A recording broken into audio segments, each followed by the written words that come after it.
Bonjour, bienvenue pour une séquence de mathématiques. Il s'agit d'une séquence de résolution de problèmes pour les CM1, la séquence 74, où il s'agit de regrouper les informations.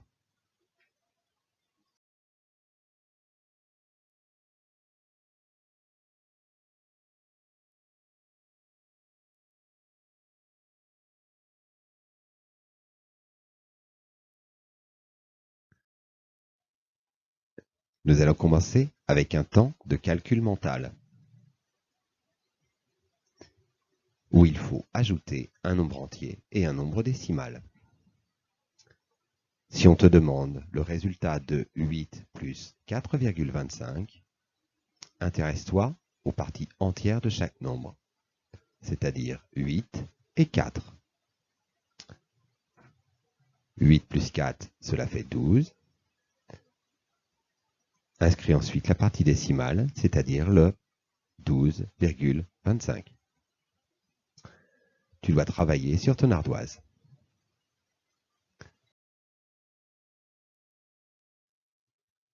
« 6 plus 3,13. C'est 9,13. 9,94 plus 4.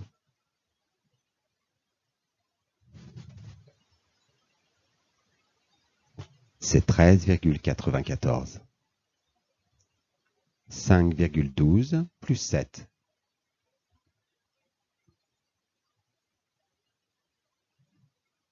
C'est 12,12. 8 plus 4,31.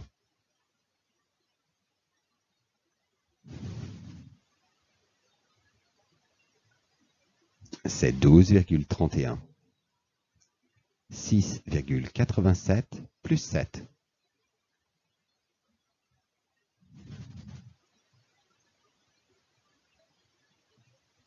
C'est 13,87. 5,78 plus 9.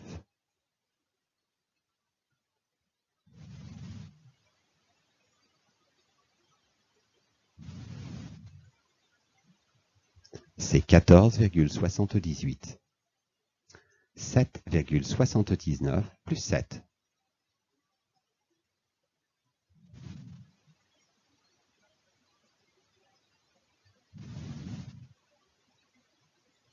C'est 14,79. 2,09 plus 9.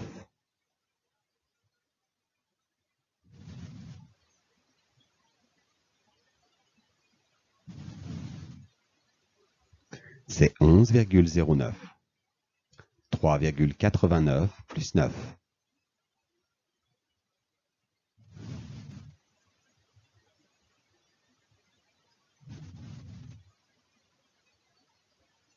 C'est 12,89.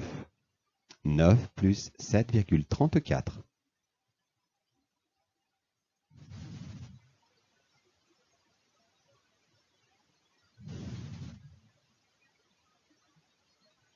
C'est 16,34. 8 plus 6,97.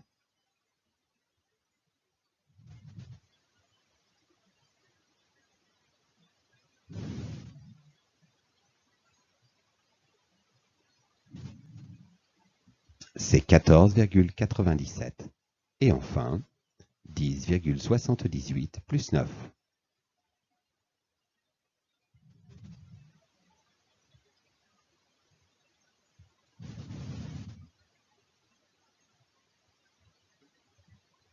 C'est 19,78.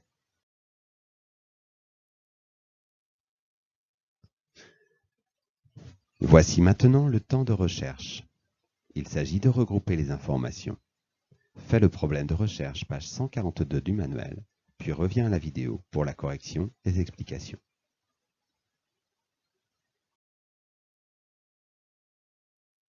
Le problème de recherche est repris ici. Pour chaque question, tu devais rechercher les informations, puis les trier et les regrouper. La résidence comporte-t-elle un nombre d'appartements F5 suffisant pour les familles qu'il faut y loger? Tu devais rechercher les éléments du texte qui te permettaient de répondre à la question. 12 familles sont en attente de logement dans les appartements F5. On avait 5 appartements F5 dans le premier bâtiment, 2 dans le second bâtiment et 3 dans le troisième bâtiment. Pour répondre à la question, il fallait calculer 5 plus 2 plus 3, c'est-à-dire 10. Il y a donc 10 appartements F5 disponibles. Il en manque donc 2 pour satisfaire les 12 familles. Pour la question B, on s'intéressait au nombre de personnes au total pouvant être logées dans les appartements F3. Quels éléments du texte permettent de répondre à la question? On a 20 appartements F3 dans le premier bâtiment, 10 dans le deuxième bâtiment et de nouveau 20 dans le troisième bâtiment. On te dit également que les logements F3 sont occupés généralement par 4 personnes. On pouvait donc calculer 20 plus 10 plus 20, c'est 50. Il y a 50 appartements F3. 4 personnes dans chaque appartement. 4 fois 50, c'est 200.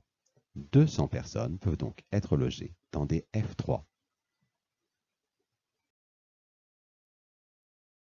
Question C. Combien d'appartements restent disponibles dans le premier bâtiment? 5 plus 10 plus 20 plus 10 plus 5 égale 50. Il y a 50 appartements dans le premier bâtiment. On te disait que 35 appartements étaient déjà occupés dans ce premier immeuble. 50 moins 35, c'est 15.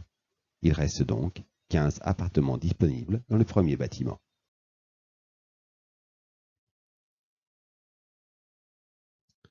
Voici la seconde partie du problème de recherche. Teddy allait faire ses courses au marché. Il a acheté une laitue, de la viande, du poisson, de nouveau de la viande, du poisson et des radis. Il a donné 3 € au marchand de fruits et légumes, 15 € au boucher et 10 € au poissonnier. Combien chaque commerçant lui a-t-il rendu? Il fallait d'abord trier les informations, puis faire les calculs. Voici les réponses.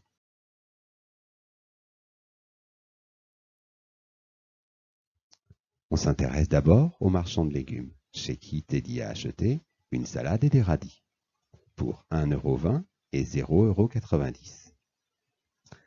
1,2 plus 0,9, c'est 2,1.